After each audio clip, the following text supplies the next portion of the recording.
Me gusta el nombre de Scooby porque me recuerda mucho a Scooby-Doo.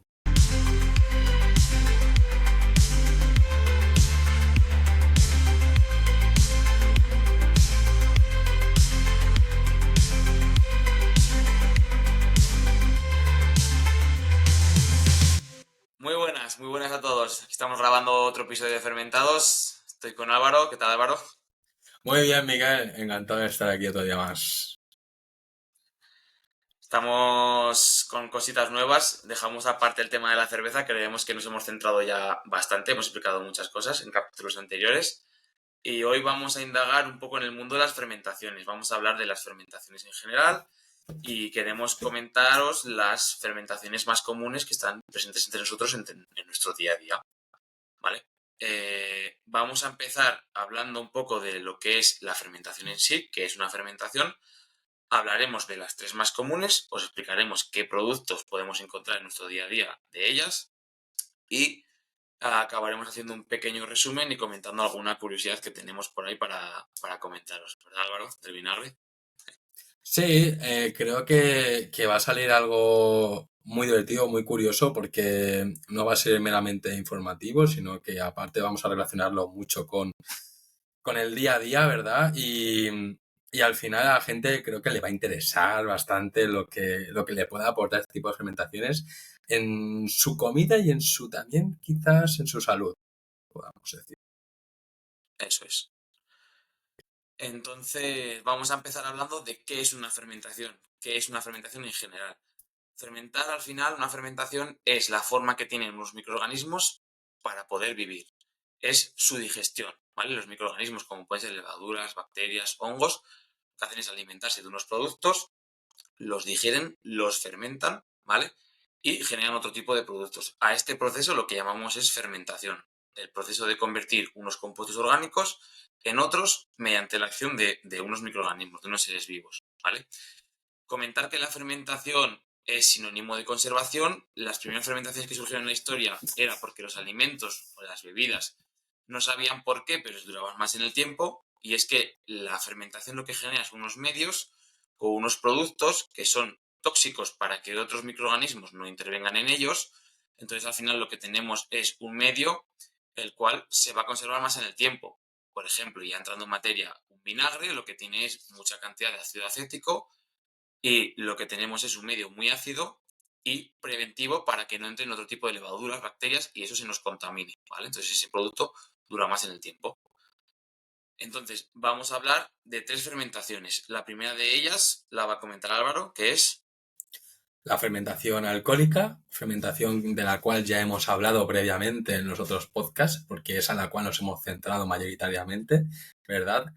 Es un poco a modo de recordatorio la fermentación a partir de la cual azúcares, nuestras levaduras generaban alcohol y gas. El alcohol, como bien ha dicho Miguel, es otro tóxico, es otra barrera que utilizan las levaduras para evitar que otros microorganismos puedan atacarles y quitarles la comida, o sea, es un compuesto tóxico. Y, y no solo pasa en cerveza, pasa en vino, pasa en sidra, pasa incluso, pues hemos dicho kombucha, ¿verdad? Luego, Sí.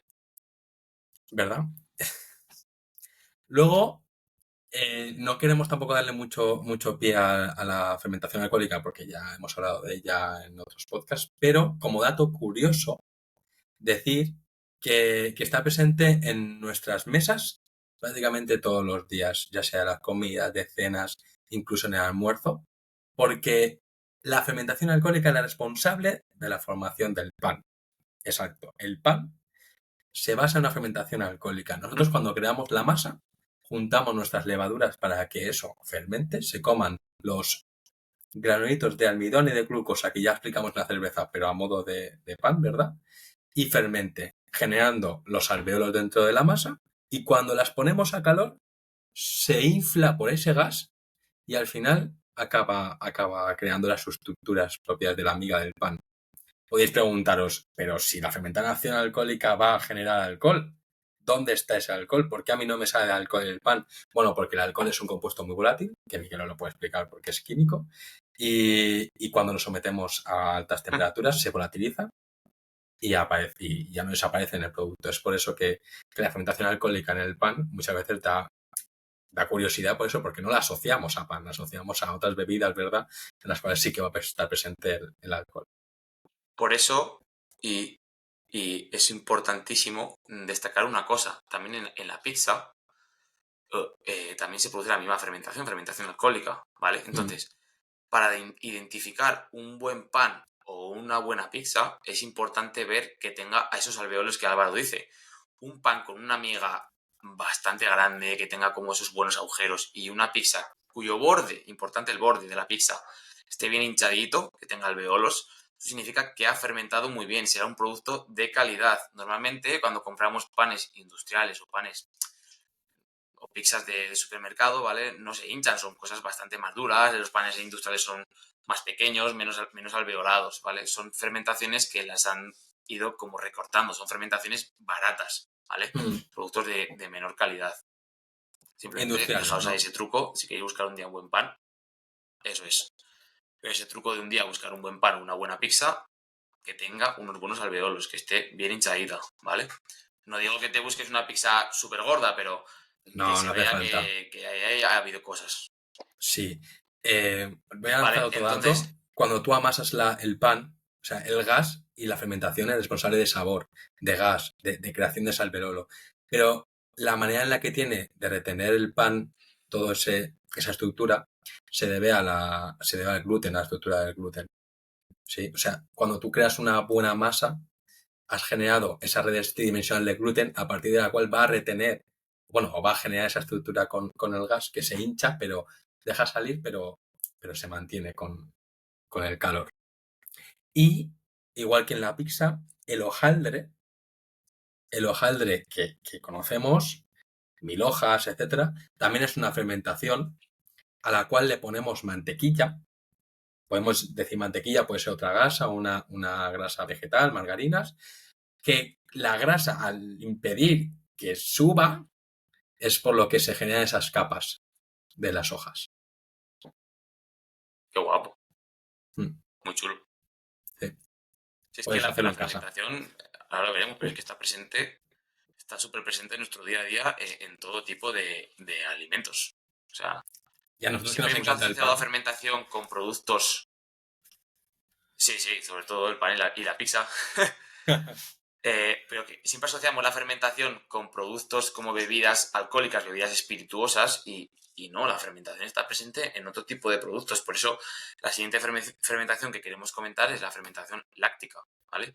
La fermentación láctica está presente en productos como el yogur, la leche y el queso, ¿vale? Entonces esta fermentación lo que se basa es en bacterias lácticas, como pueden ser los más comunes, los lactobacilos, ¿vale? Se alimentan de azúcar, pero producen ácido láctico, ¿vale? Como este propio nombre indica, el ácido láctico es un medio ácido, es un líquido ácido, ¿vale? Que lo que hace es bajar el pH del producto en el que se forma, que es el yogur, etcétera. Al bajar el pH, las proteínas que ese producto tiene sufren una serie de reacciones y acaban modificando la estructura de ese producto. Por ejemplo, en el queso se forma el cuajo, ¿vale? Se forma un producto sólido. El yogur no es sólido, pero es semisólido, ¿vale? Mm. Luego también comentar que con el paso del tiempo esa fermentación se puede dar un uso. Eso puede madurar, los quesos curados, los quesos viejos, ¿vale? Básicamente eso sería la fermentación láctica. Esta fermentación hay que decir que no necesita oxígeno para poder llevarse a cabo. Estas bacterias no necesitan el oxígeno como tal y no se produce gas, ¿vale? En esta reacción se produce cero cantidad de gas.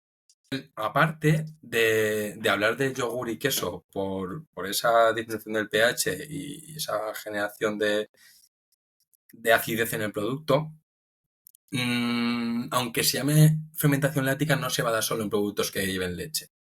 Y esto me parece muy importante decirlo porque en otros alimentos que además hemos comentado previamente, como puede ser el caso del vino, también hay fermentaciones, se le llama manoláctica, ¿no? Pero también generan ese ácido láctico dentro del vino, que es, por ende, tan curiosa la fusión gastronómica entre el vino y el queso. Es decir, el queso, al tener contenido de ácido láctico y el vino también, cuando tú tomas una copa de vino, un sorbito, das un mordisco al queso y vuelves a beber el vino es totalmente diferente. ¿Por qué? Porque se genera una fusión en tu paladar de ácido láctico que es increíble. Y de ahí un poco la relación del maridaje. Aparte del vino, vamos a volver a otro alimento que acabamos de comentar, que también tiene fermentaciones lácticas en algunas ocasiones. Por ejemplo, la masa madre. La masa madre, estamos hablando de una fermentación salvaje de la misma masa del pan, en la cual han crecido bacterias y levaduras.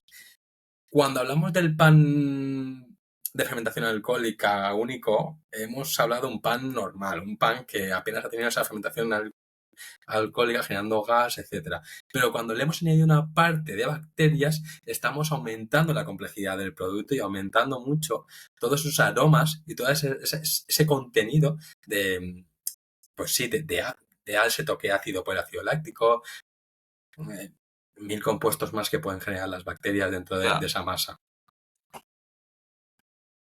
Dime. Digamos que un pan de masa madre se forman los alveolos del gas de la fermentación alcohólica y además Claro. da más complejidad y sabor a ese pan por la formación de ácido láctico por la masa madre.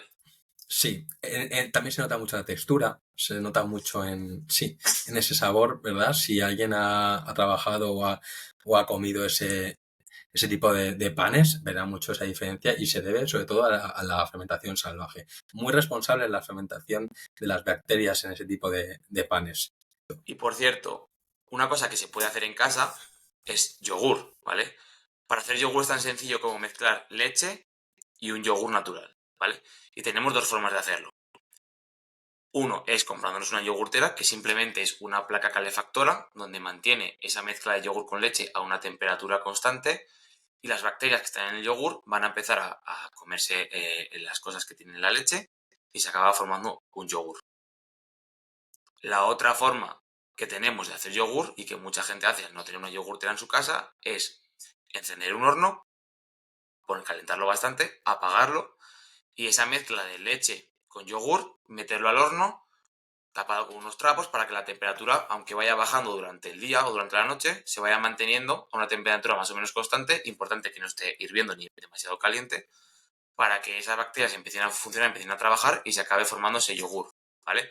Al final lo que hacen las bacterias es las proteínas de la leche, digamos, que las van coagulando de una forma y se acaba separando el yogur en dos fases, lo que muchas veces nos pasa al abrir un yogur natural. Tenemos la parte sólida y arriba una parte líquida que es el suero, es la parte de agua que nos sobra de esa coagulación, ¿vale? El suero Entonces, láctico, esa es la forma de hacer yogur en nuestra casa. como curiosidad, Miguel, no es malo. O sea, mucha gente lo tira, pero es una fuente increíble de proteínas, porque al final es lo que estás comentando tú, o sea, son las Yo siempre me lo proteínas bebo. de la leche que se han quedado arriba porque las que buscan para hacer la consistencia de yogur se llaman las caseínas, que tienen pues mucha más estructura para poder ser más que es lo que nos gusta, ese tacto, ¿no? Esa textura propia del yogur. ¿Quieres saber por qué se precipitan las proteínas? ¿O lo elimino? Claro que quiero. Y si quiero yo, quieren todos. Las proteínas se precipitan al bajar el pH porque llegan a su punto isoeléctrico. ¿Qué es el punto isoeléctrico de las proteínas? Digamos que las proteínas tienen dos cargas, una carga positiva y una carga negativa. Cuando llegan a un nivel de pH X, se quedan en carga neutra. Y esa carga isoeléctrica está por debajo de 7, que es el neutro, ¿no?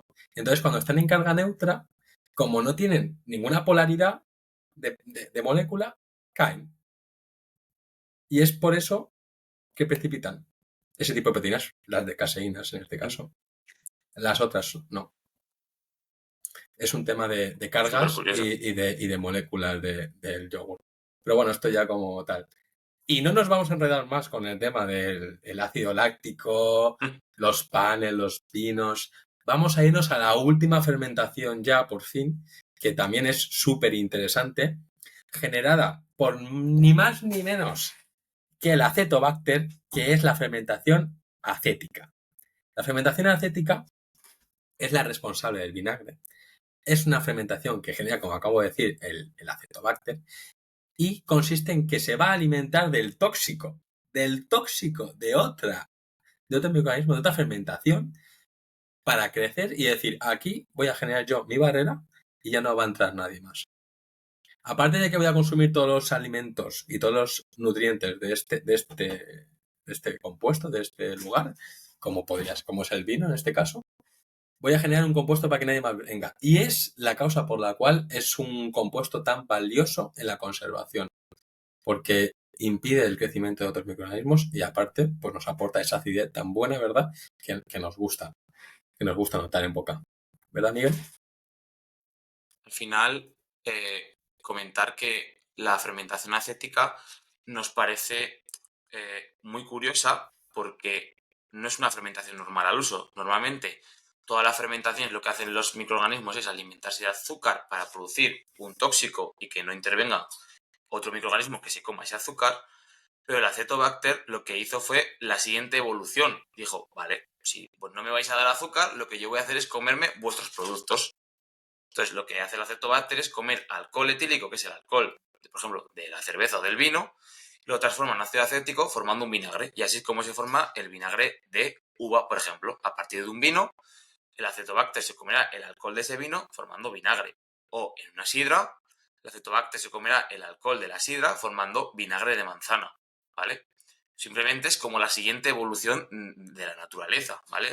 Una forma de adaptarse al medio y sobrevivir, ¿vale? Y comentar por último un producto que está siendo cada vez más presente en nuestro día a día, que es la kombucha. La kombucha es como una fusión entre fermentación alcohólica y fermentación acética, ¿vale? La kombucha se forma de la siguiente manera. Tenemos un medio líquido con azúcar, ¿vale? Agua con azúcar, a la cual añadimos un SCOBY. Un SCOBY es, de las siglas en inglés, es una mezcla de simbiosis entre levaduras y bacterias, ¿vale? Levaduras alcohólicas y bacterias acéticas.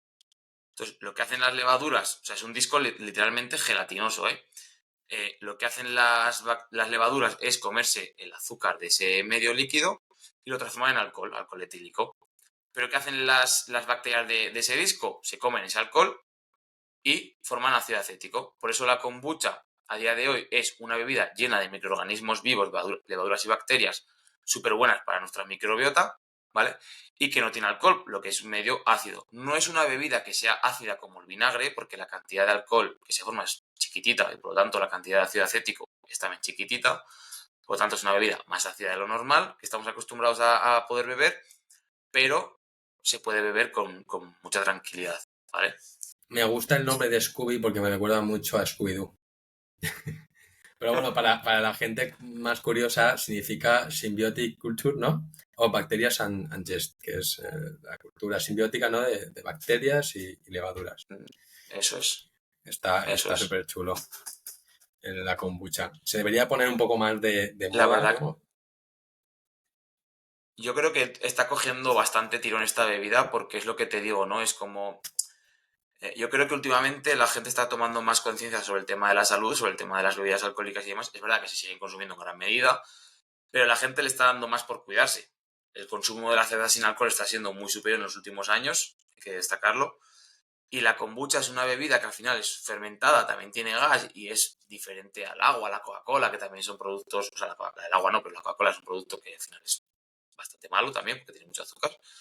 Pero la kombucha es una bebida natural, es una bebida buena para nuestro microorganismo y sin alcohol, ¿vale? Está cogiendo bastante tirón. Yo recomiendo a la gente que las pruebe, ¿vale? Porque es algo bastante curioso, ¿vale? Sí, y en Así que internet para... perdón, en internet pueden encontrar Dime, dime. perfectamente cómo hacerlo, ese disco gelatinoso que tú has dicho, verlo, tratarlo, cuidarlo y a partir del cual generar todo tipo de kombuchas. La verdad que hacer kombucha es bastante sencillo también. Al final es si te haces con un Scooby, que lo mantienes en tu casa con kombucha, es hacer un té, es hacer agua con azúcar y añadir té, y luego añades ese Scooby. Ese Scooby se va a comer el azúcar y va a producir lo que decimos, alcohol y por lo tanto ácido acético. Se va a formar otro Scooby nuevo, la madre genera siempre un hijo, recibes el Scooby y ya tienes tu kombucha. El kombucha base. Luego, si ya quisieras carbonatar, tendrías que meter en una botella, hacer que se forme gas, etcétera. Pero bueno, eso ya lo dejamos para otro capítulo. Entonces, para terminar y para recapitular, vamos a decir que la fermentación es una conservación, ¿vale? Que surge de la conservación de productos, alimentos y bebidas, que es la forma en la que los microorganismos tienen de poder sobrevivir, que en nuestro día a día la fermentación está muy presente en productos como la cerveza, el vino, el pan, la leche, el Las yogur, el queso, conservas, ¿vale? El vinagre, las conservas también, ¿vale? Se forma también ácido acético para conservar. pepinillos en vinagre. O sea, al final son Eso fermentaciones que es. hemos utilizado como Y conservación. Y eso luego es. que muchas fermentaciones las hemos llevado a niveles de alta cuna también, de alta gama. Que fermentaciones como el vino y el queso, a día de hoy, a partir de esas maduraciones y de, de evolución de los compuestos que se han generado durante las fermentaciones en el tiempo, pues podemos pagar un dinero muy alto para poder probarlo y disfrutarlo, ¿no? Que pagamos ese tiempo, vinos de bodega de años, quesos de cuña de años, pero también pagamos esa evolución del alimento y que se valora mucho esa fermentación a día de hoy también. ¿Sabes lo que me ha parecido muy curioso de este capítulo? Que hemos empezado con una fermentación de... O sea, que hemos hecho combinaciones de fermentaciones alcohólicas únicas, como podían ser cervezas, pero luego es que hemos hecho fermentaciones alcohólicas con lácticas y ya hemos generado alimentos como el pan o el vino. Pero luego hemos generado combinaciones de fermentaciones alcohólicas con acéticas y hemos dicho, ¡pum!, kombucha. Las que no hemos juntado serían las lácticas con las acéticas. Y creo que puede ser una pregunta para los oyentes si quieren tratar de contestarla. Yo la respuesta la tengo bastante clara, luego si quieres la debatimos, Miguel, y si no lo sacamos en un short de por qué no juntamos acéticas con lácticas. Y Vale. por último ya, que el último tema curioso del día y del pod es que o sea, las fermentaciones, perdón, y las levaduras están muy presentes ya no solo en nuestra alimentación, ya no solo en nuestro día a día, ya no solo en cómo tal, sino que están dentro de nosotros. Que me gustaba también comentarlo porque Eso es. mucha gente no lo sabe, pero en nuestro tracto intestinal, en nuestro estómago, nacen y crecen levaduras y bacterias que nos ayudan a construirnos día a día. Hay compuestos que nosotros no podemos digerir, pero nos los consumen a partir de fermentaciones este tipo de microorganismos. En nuestro tracto, en nuestra boca del estómago, tenemos levaduras, perdón, bacterias. En la boca del estómago son bacterias y en el intestino levaduras. A partir de las cuales podemos generar ciertos compuestos. Por ejemplo, la gente que es intolerante a la lactosa. Nosotros cuando nos hacemos mayores no podemos, en principio, consumir leche porque no es nuestra época. La seguimos consumiendo porque generamos lactosa, nos va bien, o sea, generamos lactasa, que es la enzima que va a romper la lactosa y nos va bien, pero hay gente que esa enzima la pierde con el crecimiento. ¿Qué pasa? Que gracias a que tiene pues ciertas bacterias y ciertas que tienen esa enzima, pueden terminar de digerirla. Les causará pedos, les causará malestar, no la digerirán bien y tratarán de no volver a consumirla. Pero antes que les inflame el estómago, pues les ayuda. Pero más allá de situaciones de Claro. intolerancias, etcétera, muchas fermentaciones importantes para nuestro cuerpo, que se da sobre todo con la fibra alimentaria, viene dada de las levaduras porque son alimentos que nosotros no podemos digerir. Hay polímeros de almidones muy largos que las levaduras cogen y generan compuestos buenos para nuestro organismo. Que si a la gente le interesa, pues podemos hacer otras fermentaciones sobre la salud estomacal y por qué está tan de moda esa microbiota y por qué es tan buena, ¿no?, para nuestro día a día.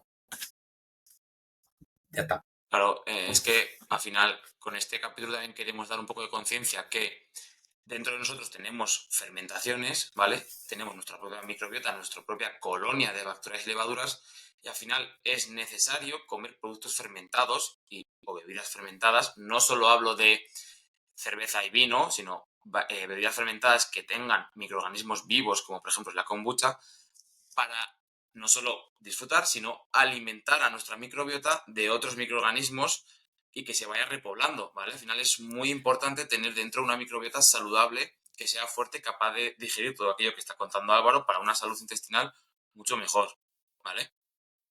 Y esto que acabas de definir es lo que llamamos probióticos, que son alimentos Eso con es. bacterias que ayudan a nuestra población estomacal. Y los prebióticos son los alimentos que ayudan a nuestra flora intestinal.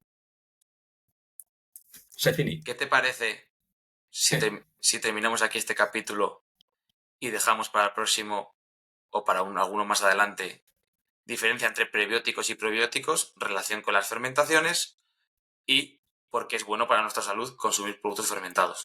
Pues sí, la verdad es que me ¿Sí? encantaría. Si a la gente le mola que nos lo ponga también y nos lo estudiamos un poco y nos lo creamos.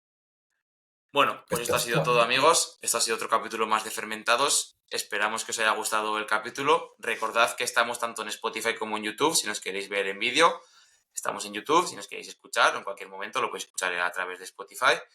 Nos podéis dejar en comentarios cualquier pregunta que tengáis, cualquier sugerencia, cualquier equivocación que nos vayamos a cometer, porque seguramente nos equivocaremos, ¿vale? De la equivocación se aprende, de error se aprende, ¿vale? Así que nada, ha sido un placer grabar otro episodio contigo. Nos veremos en el próximo. Y muchas gracias a todos. Mil gracias. Chao, Mike. Chao, chao.